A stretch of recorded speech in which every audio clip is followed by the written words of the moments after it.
Europe 1, bonjour, avec les initiatives positives. Bonjour Jean Z. Bonjour Alexandre, bonjour Ombline. Bonjour. Vous nous parlez ce matin musique, festival de musique et CO2, dioxyde de carbone. Oui, avec un brin de nostalgie quand même, même si l'automne traîne un peu la patte, ne nous mentons pas, l'été des festivals est bien derrière nous. Le dernier festival Cabaret Vert, par exemple, à Charleville-Mézières, dans les Ardennes, c'était du 16 au 20 juillet dernier, il y a longtemps, avec en tête d'affiche, s'il vous plaît, Calvin Harris, les Chemical Brothers, Damso ou encore Juliette Armanet. Bref, c'est un gros festival. L'affiche, oui. Oui, et hier, son organisation a publié son bilan carbone détaillé, une première pour un festival de cette envergure, lui qui a réuni 127 000 festivaliers pendant cette 17e édition, avec un budget dépassant les 10 millions d'euros. Quelle est l'idée de cet affichage? Quel est l'objectif? Faire le point publiquement, c'est déjà pas mal, et ne pas se mentir, on va dire, sur le chemin qu'il reste à parcourir. Selon le rapport Décarbonons la culture du think tank de Jean-Marc Jancovici, la culture, les loisirs sont la troisième cause de mobilité des Français, juste derrière le travail et les achats.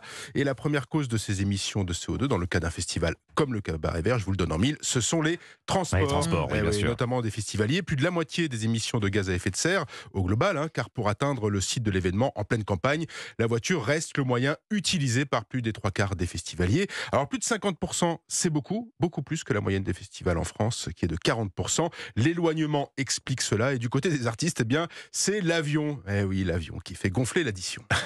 Le Cabaret Vert est plutôt un bon élève, Jean. Oui, c'est le paradoxe. Avec le festival éco-responsable We Love Green, il fait même partie des premiers de la classe sur le ratio kilo de CO2 émis par festivalier en moyenne, loin devant le breton Les Vieilles Charrues, qui est un excellent festival. Très friendly. Ça ne manque pas. Mais pas très éco-friendly, il faut quand même se l'avouer. En tout cas, selon le Shift Project, derrière les mobilités qui occupent la plus grosse part du gâteau des émissions de CO2 au Cabaret Vert, on trouve l'alimentation, la boisson, le matériel de scène, le merchandising ou encore l'énergie, mais pour seulement 3%. Alors, quelles sont les nouvelles pistes du festival? Transport en commun, évidemment, principalement. Cette année, l'organisation a renforcé le dispositif de ligne de bus qui relie le festival aux villes voisines et elle a même ajouté une ligne de train pour amener le public à Reims la nuit, c'est la spécificité. Le festival s'interroge aussi sur la pertinence du merchandising, de la viande en restauration ou des palaces pour les artistes. Désolé, la vie de rocker c'est terminé peut-être. En tout cas, une chasse au carbone qui est aussi une chasse aux factures. Si la fréquentation est très bonne ces dernières années au Cabaret Vert, la hausse du coût de l'énergie cette année s'est répercutée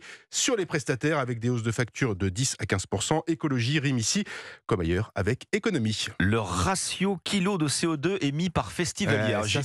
J'ignorais l'existence de cet indicateur. Le voici, il reviendra. Les initiatives positives. Merci Jean Z. À lundi sur Europe 1.